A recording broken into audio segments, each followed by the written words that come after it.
Wonderful. We will get started in just a moment, just a few minutes for our very special edition of PJ Storytime.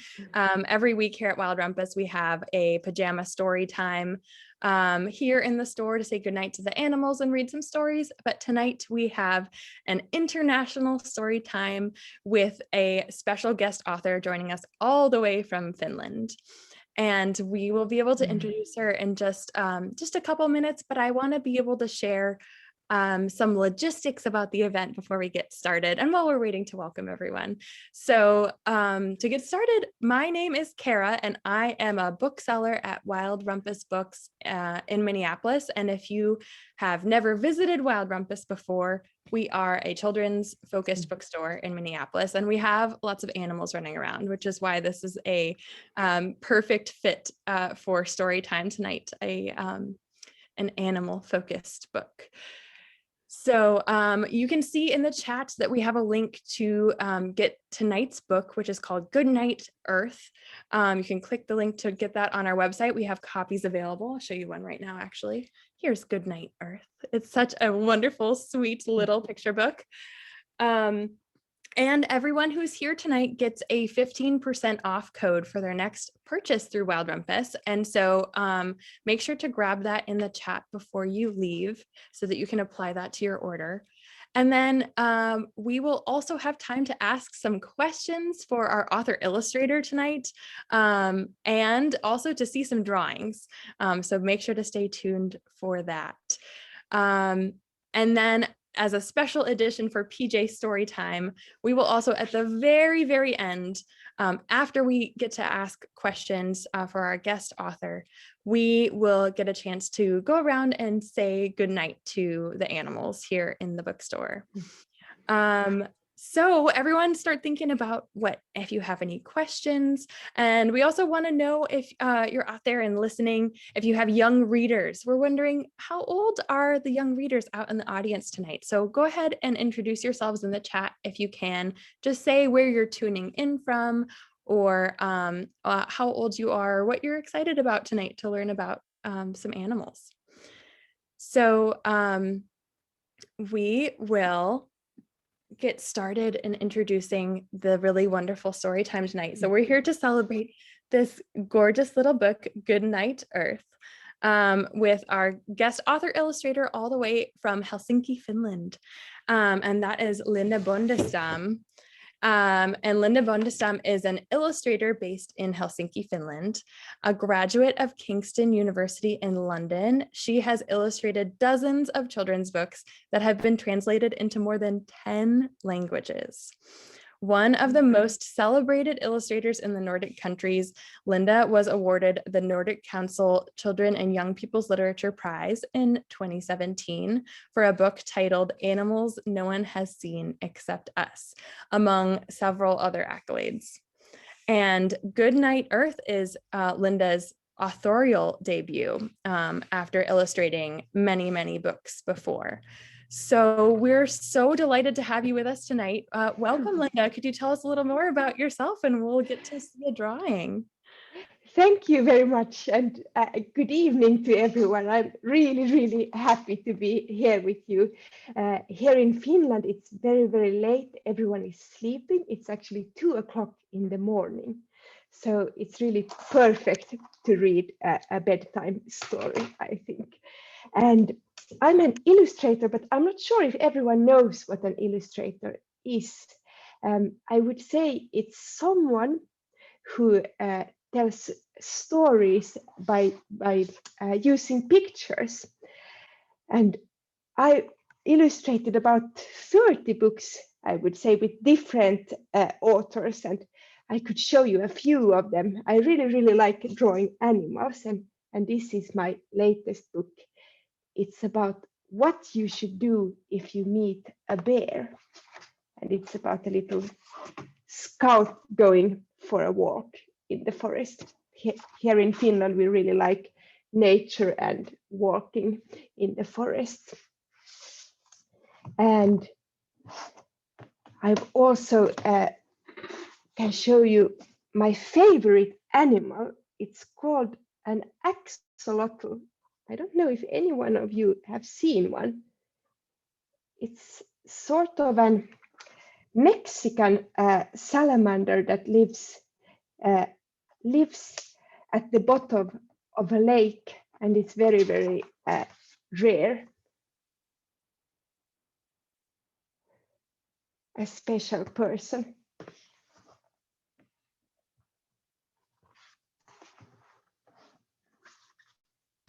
And usually I make quite short books, but once I made a really, really, really long one. I think this is my longest book ever. It's quite difficult to read. It's about a young baby going for a walk, and he meets a lot of different characters, and everyone has lost something, so he has to help them find what they've lost. So here you see the butterfly who has lost her baby. And then you can turn the book and walk all the way back home. And everyone has a big party in the end. So I like happy endings. And this is maybe one of my most famous books. It's this animal that no one has seen except for us. And it has won many, many prizes. So I was extremely happy about this one.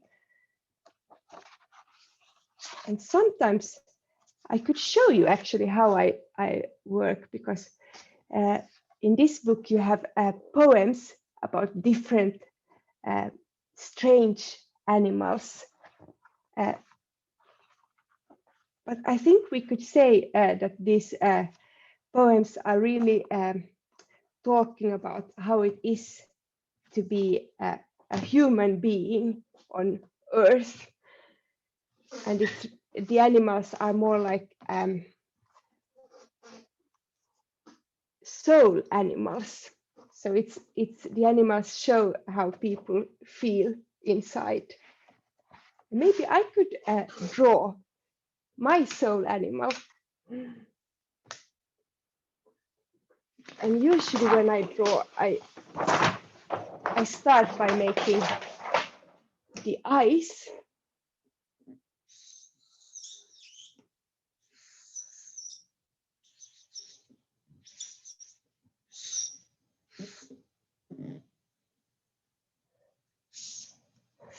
And since it's quite late in Finland, I have tired eyes.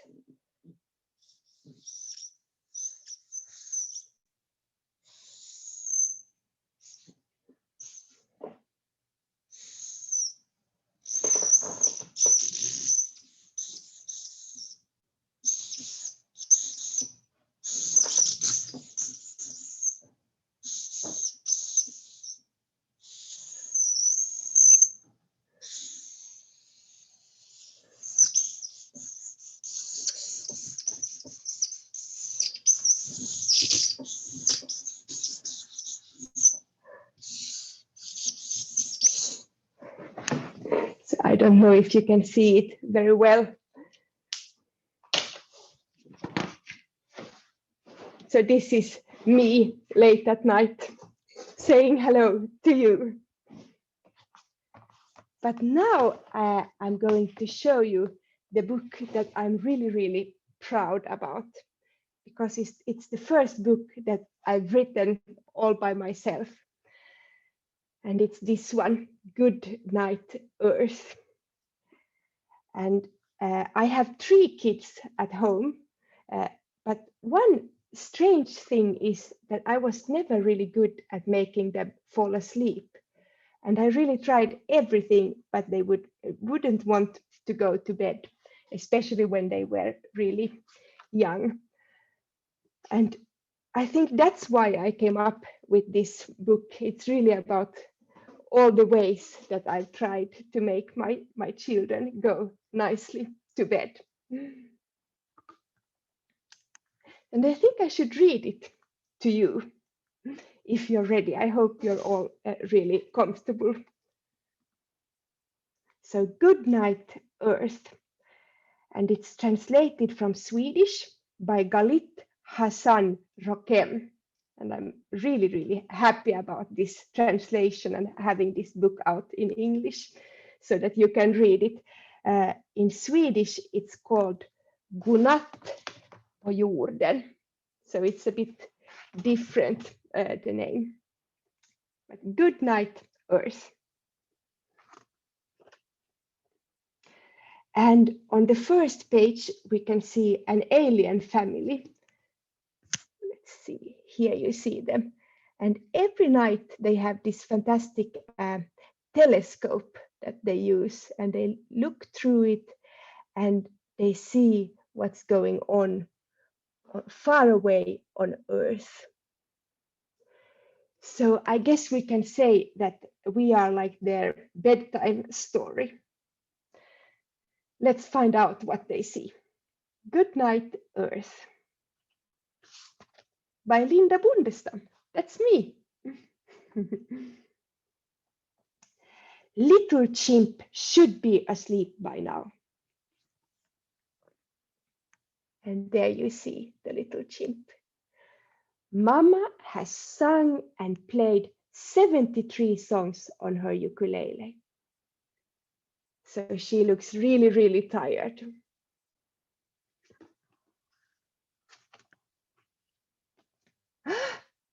But look, now he's asleep.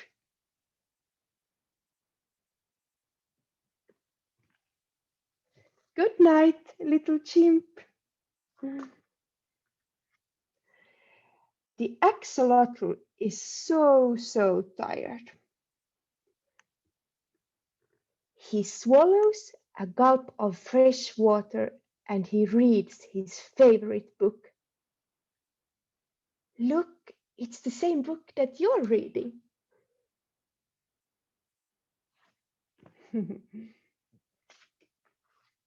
Then he yawns a big yawn. Oh! Let's put the blanket on. Good night, little axolotl. And the aliens can see him.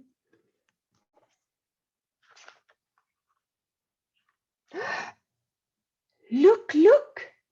There are the cats.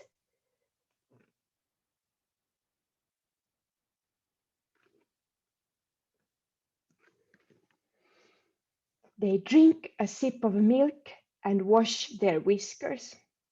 And then it's bedtime. Good night, everybody. Who are they? Maybe meerkats on the savannah. Oh no. It's the meerkat family relaxing a bit with some evening stretches. It looks a bit like they are doing yoga. It's a very good way to relax.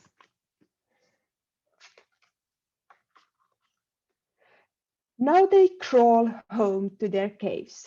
So cozy. Sleep tight, meerkat family.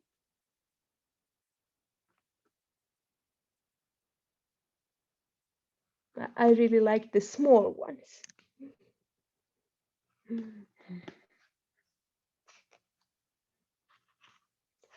Who has made a bed for herself on the roof? They are looking. It's the sneaky Tarsier. Will she sleep all right? Let's find out. No! She's going to sneak around all night. So she's a really wild one.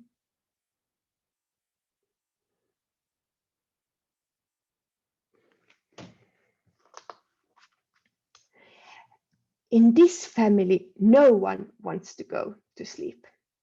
It's a bit like my family. Jump into your beds, Papa Kiwi hollers. But first, He has to play flying raisins for hours. I think the kids really seem to enjoy themselves. Maybe you should try this game, flying raisins. At last, Papa falls asleep. Finally.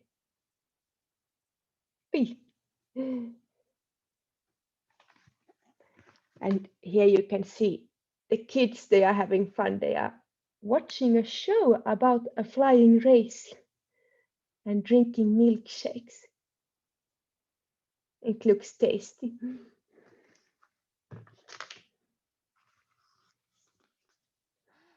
Look there in the leaves.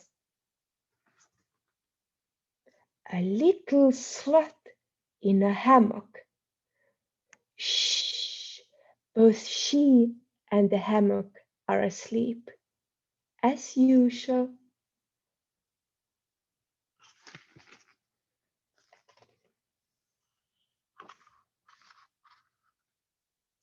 What's the matter with the trees?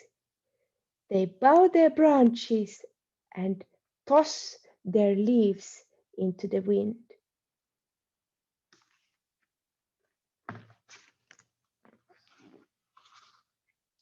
Ah, pajamas and a fluffy blanket, all in one. Sweet dreams to you, nature.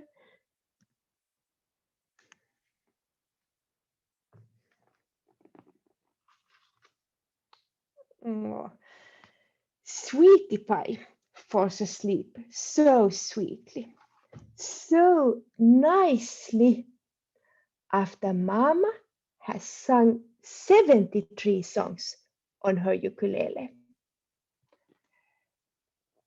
After Papa has served up a sip of milk, washed their whiskers, and read their favorite books. And they have all played flying raisins and relaxed with some evening stretches.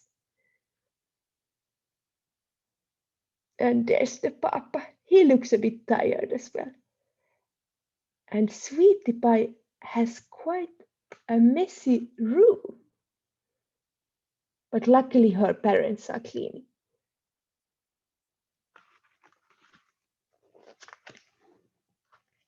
And there are some really beautiful drawings on the wall.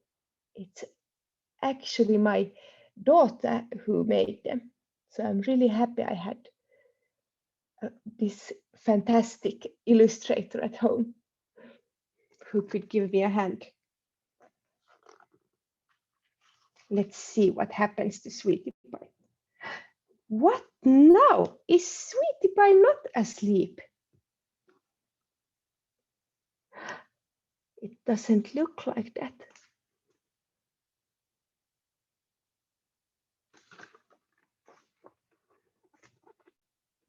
So she jumped out of bed.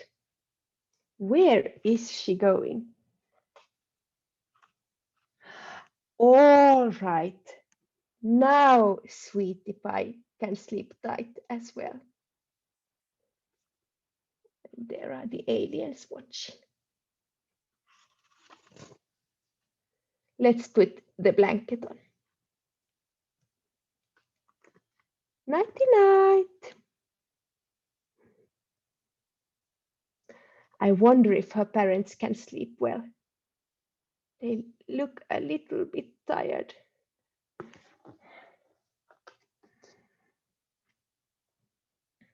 Okay, now the sun is up. What a sight. Good morning, Earth.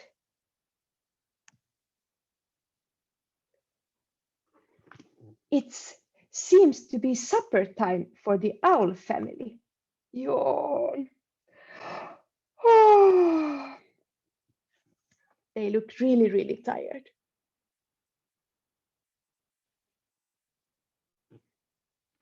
And this in the background is actually Helsinki. And you can see where my studio is. It's in this house.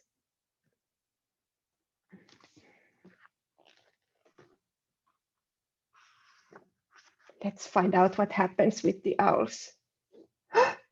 Hey, it's day. They all fell asleep.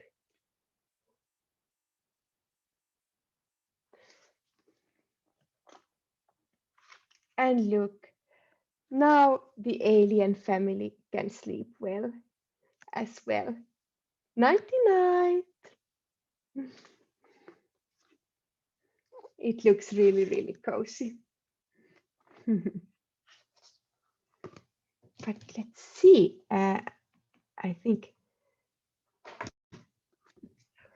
Hello, are we? There you are. Wonderful. That was so lovely and so playful and so calming at the same time. And even you can see our little cat Booker T is Fell asleep. asleep. It worked so wonderfully. Fantastic. So maybe I have finally learned how to make animals and children fall asleep.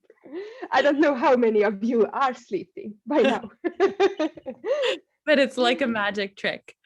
So we can dive into some questions, and we are totally open to any questions from the audience. So everyone type in anything that you think of, but I have lots of questions too. And Fantastic. I don't even know where to start because I have so many thoughts. But I think I'll just start with, because it's a good night book, what do you think is the key to a successful good night book? What is the secret?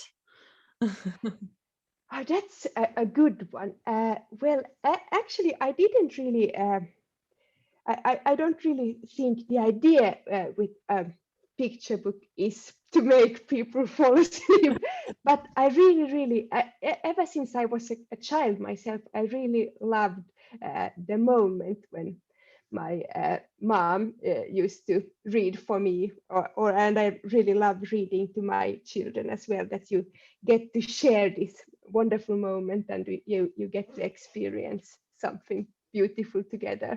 And I think I really wanted to make this as a small piece of art that you can share at the end of the day with a funny touch to it. Definitely. That was one of the things I was thinking about because it's such a playful book.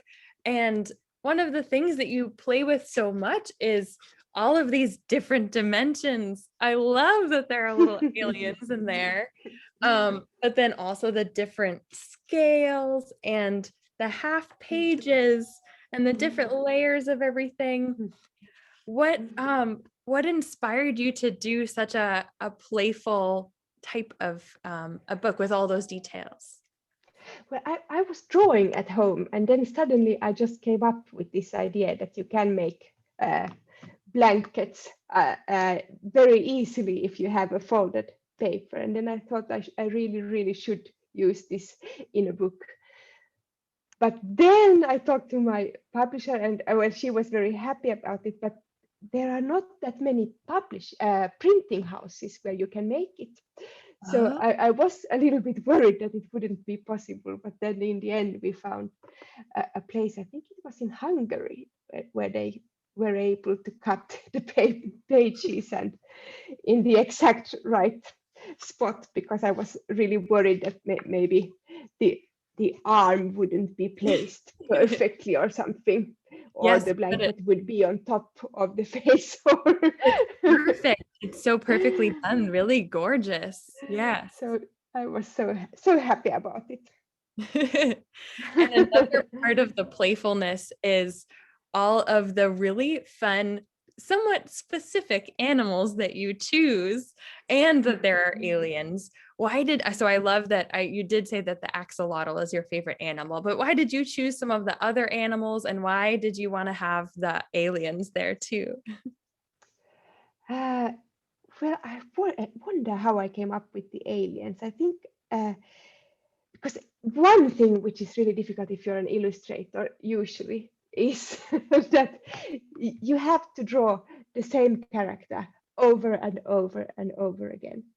So I was really happy about this idea that you could have many different animals, a new setting on every spread, but still I wanted to have this feeling of to make it into a story, so that you somehow get this feeling that it's all part of something happening, so that it's not just a list of animals going to bed. So I think the aliens are really important to somehow put the whole thing together in a Yes, nice package. they definitely do, especially when they're so they care so much. They're watching so carefully if the little one is Yeah, actually going to yeah. fall asleep or not. And then I also like that it's a story in the story. That I like that you get to imagine yourself what they are saying and thinking, and yeah, Yes. And of course, I'm sure as an illustrator, you are thinking so much about how the young readers, especially kids, are always paying attention to everything that the pictures are saying, even if the words aren't saying yeah. there. And you have so many fun details in there, especially Thank you. I'm glad you showed that you the axolotl is reading the same book that Yeah, we're I'm reading. so proud. It's humble bragging. Not so humble. Do you have any other favorite details? I did love the kiwi spread. That one was fun. Yeah, and for this page, actually, first I had penguins, Oh, but I wasn't very good at drawing penguins. So then I changed them to kiwis, and I think it's better this way. and it's so I wanted to have different parts of the world, so maybe that's also why I chose different animals. That the axolotl is South America, and the kiwi is New Zealand, and yes, they are from all over. And then there are so many different playful things too, like with the sloths in a hammock, in a yeah. hammock. It must be very comfortable. Yes, very comfortable. So, and we have a couple of questions from the audience. Yeah. Someone was commenting about the colors and how wonderful they are. How did you choose the color palette for your illustrations in this book? Uh, well, I think I really love colors, and and they are very important for me. And usually, I think you can recognize my uh, colors quite easily, because I'm not sure how to explain it, but I usually use quite a lot of contrasts, and I really want to make a few colors, one or two colors in every picture shine really bright. So even if it's quite a dark book, there are always some bright colors in this book, I think. Yes, definitely. And one thing that I was noticing too is, and I want to ask you more about it generally, but you have all the paper marbling with really fun. Yeah, This one is more the monotone one, but then the blanket one, I love how, let's get to it. It's such a colorful, and that one's yeah. so high contrast. So, I don't know if everyone out there knows what paper marbling is, and I only tried it once, but it was so fun where you get to mix the colors Yeah, in the but actually, liquid. I think there is some paper that I did Mm. myself once, but I have to admit that many of these papers are done by an artist who lives in Sweden. Now, I don't have her name here, but she's really, really a professional, I have to say.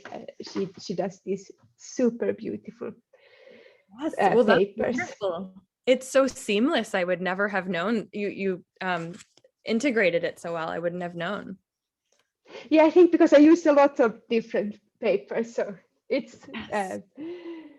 So yeah. how do you, or for this book, how did you put the illustrations together? What was the medium and how did things come together?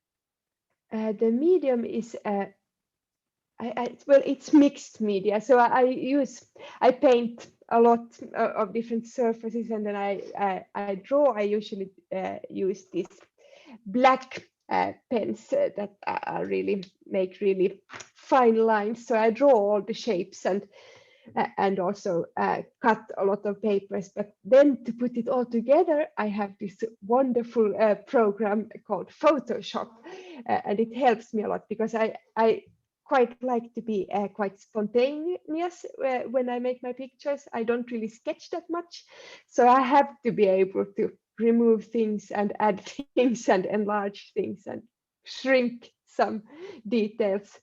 It's really a wonderful program. I think helps me a lot.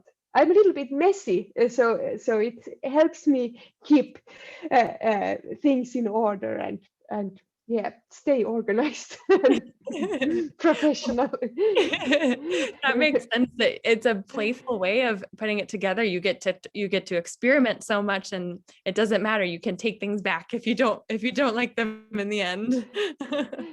Yeah, it's fantastic how much it helps. So, but then with kind of drawing and painting by hand, how long have you been drawing, and what inspired you to become an illustrator? Well, I think I always loved drawing, but I guess most kids do, and most kids are wonderful illustrators. But then somehow, I don't know, many stopped drawing at some point. But I used to spend my summer holidays with my family far away on an island, and it was really, really uh, how should I say it? It was just us living on this island during the summer. So it was really being in nature and not that much to do. And I guess that really helped me to become creative because I have to find. So I had to sort of entertain myself. So I used to build a lot of things and draw a lot. And sometimes I found it really boring, but I think it was really um, my way of, it was my language. It was really, it became something that I really needed and really loved, appreciated so much. So I continued, and then I went to a school specializing in arts. And then when I graduated from there, I really wanted to go away from Finland and see the world. So I went to London to study arts, and that was really amazing, I think, because it was so fantastic to spend time with students from the whole world and get influenced. Yes, that's beautiful. It's so true that all kids are also wonderful artists. So I love making sure to encourage kids out there to just keep drawing. Um, and let's see. Oh, I just had a question. That's okay. We'll ask one of the audience. If not, I could show actually, because I have an idea. If you like drawing, I did something with my daughter and her friends, and I would like to show it. It's based on my book, Goodnight Earth.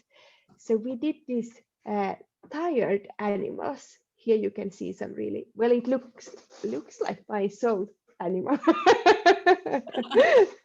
A bit. Well, you have to remember it's 2 o'clock in the morning in Finland. So this is me, and then you make a bed. You put the blanket on like this, so you can paint and draw and glue like this. And here is another one. It's a big, very tired monkey, and he has some sweet toys as well, a rabbit and a cat. And you can really see that he needs to sleep. So put the blanket on. And here is a really sweet sheep. And this, I wonder if it's a wombat, special animal that my daughter made. Those are so cute. That would be the perfect activity for people to do at home during the day or as a bedtime activity, getting the characters ready for bed. So I remembered what I was going to ask, which was it scary to take on the author role after being an illustrator for so many years, or how did it feel to start to write your own story and illustrate it? Well, it was actually scary, and I think it took me really long to try this out. I think I illustrated for more than maybe 15 years before I wrote this book. But okay, yeah, something like that. But luckily, I have a really, really nice publishing house, and my editor. I showed her my idea, and she was quite clever because she said, "Yeah, we really would like to publish this one, but you have only, I think, 3 months to do it." so, so I had to do it really quickly, and I think I'm really a deadline person, so it helped me a lot. If I think if she would have given me more time, it would have been difficult, and I would have been much more nervous. But now I just went straight for it and just did the book. Yes, that does help. A little bit of urgency. Yeah. And Um, now I really feel like writing more. So oh, good. Yes, it's a whole new avenue, a whole new world. Someone in the audience was wondering, what is it like to have your books translated into other languages? And you've had your books translated into many different languages. yes, I think it's really, really exciting, and it's so fantastic just to imagine people in other countries being able to see your pictures and read your books, and yeah, it's really, it's a wonderful feeling. And most of the time they are translated to some language that I don't speak. I have this book, The Dictator. It's this one has been translated, I think, to 10 languages. It's by a wonderful writer called Ulf Stark. Unfortunately, not into English, but it's about this boy who wants to be a dictator. He wants to decide about everything. He wants to rule a lot, and I think it's been important in countries where they have had their own dictators. So it's been really political, also an important book. But I haven't been able to understand the word. It came, I think it was translated into Russian and Arabic and Ukrainian and Turkish, many languages. So Wow, that's wonderful. That's really important. And for the books that have been translated into English, have you been generally, does it feel like it follows the story and the impression of yes, the book? I think that I have had really wonderful translators. So this is, I really feel like it's the same text that I like, the one. I mean, it's exactly like the one I wrote in Swedish. So it's Good. fantastic. And someone else was also wondering, what kinds of things do you learn when you hear from people from other countries who read your stories? Or have you had any surprises from people internationally who read your books or see your books? Well, sometimes, especially with this one, because it was so political, as the adults can see, it's the pictures are a bit, how, I don't know how to describe them. They are very influenced by Soviet poster art. Mm. I think children can't really see that, but they can of course understand the story. And this has been little bit sort of hard in some places. I had to change, for example, the hat, because now he has a star on his hat, but I think in some countries it was a sensitive issue, so I had to change it into a flower or something a bit less political, something to make it a bit, tone it down. Right. Yes. Different audiences, yep, have different Yeah, yeah. reactions. Yep. And also sometimes they different publishing houses have decided that they want to make a book bigger or they want to make it smaller, and that's really nice, because usually when you see your book the first time, maybe you think that, oh no, it could have been much bigger, or oh no, this should have been smaller, and then you have a chance to make it better in another country. Yes. But this Goodnight Earth, it's a small book in America, and it's a small book also in Good. I Finland. think it's such a sweet size. I love it. Yeah. And one thing that I'm wondering about is, what have been some of the most influential either illustrators or authors or books that you've loved to read in your childhood or now? Now I could show you because I have one book here on my table. It's by this wonderful South Korean illustrator and author. I'm sure she must be translated into English because she won this fantastic prize, the Alma Prize, the biggest children's book prize, and she's called Hina. Do you know this one? I'm not it's sure. called Magic Candies. And at first I thought the figures are a bit scary, maybe a little bit strange. My daughter said as well, but it's a really wonderful world to get to know. I think the pictures, it's almost like being in a movie when you watch them. She makes these clay figures and then takes pictures. So they are really, really sensitive and they move really nicely. And then in Finland, I'm not sure if you are familiar with, probably you are, about with the Moomin. Yes, you know, the Moomin. Yes. And Tove Jansson. So that was, I think, my biggest influence as a child. She has some wonderful picture books. And some of the characters are quite scary in them also. The Moomin is really sweet, but there are some really scary ones. And somehow, as a child, I was quite sensitive, but I still enjoyed getting a bit frightened. So I used to like watching her pictures, and especially the scary ones. Really, especially the scary ones. That's so funny. Yes. Yes, she is such an influential storyteller. So wonderful all over the world. Everyone loves. And she did so many things, but I never really get over it because I don't know how she had the time. And she was a wonderful writer. She wrote novels for adults, but she wrote lots of children's books as well. And she was a fantastic artist. And yeah, she did so much.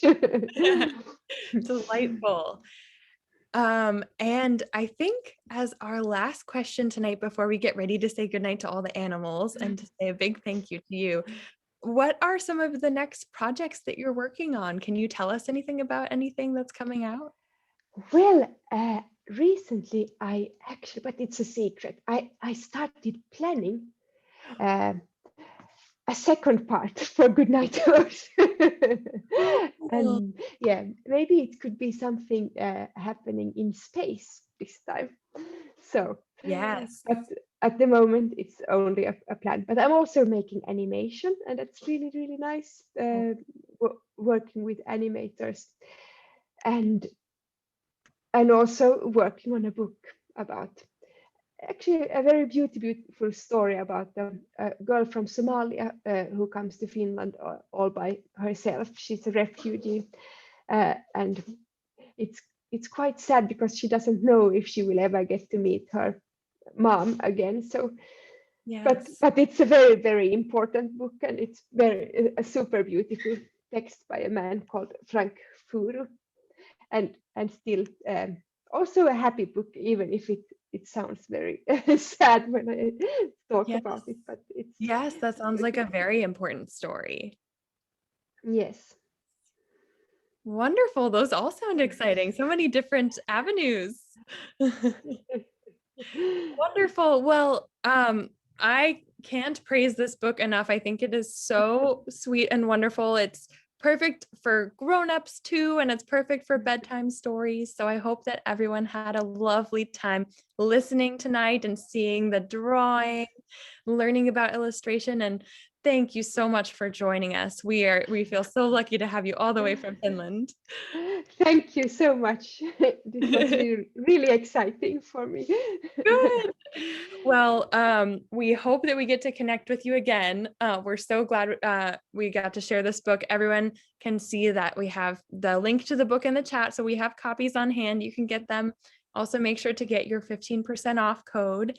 And Linda, would you want to hang around while we just say a quick goodnight to all? Yes, I would love to. Okay, great. We can say This is Booker T the cat. So good night, Booker T. He's already very comfy. And then I'll turn all the way around. Oh, he's tucked in by some books even. There we go. That's Eartha Kitt, our little black cat, Eartha Kitt. Good night, Eartha. And then we'll just take a little walk all the way to the back of the store. You can see the ceiling. You can use your imagination to go drift off into space for bedtime. And we'll get all the way back here for our other animals. And we can say, this is Mo the dove. Good night, Mo. He's in his little basket. And then our chinchillas. Oops, I gotta get a little higher. There's our chinchilla. Good night. That's Cal, I think. And this is Barry. Good night, Barry. And then last but not least is Dave. Oops, I gotta tilt it a little higher. There he is. Dave the cockatiel, who loves to sing good night, Dave. Wonderful. I hope everyone gets very cozy and can sleep tight tonight. Thank you for joining us, Linda. Thank you. Bye-bye, It was everyone. wonderful. Bye-bye. Thank Good you. night. Take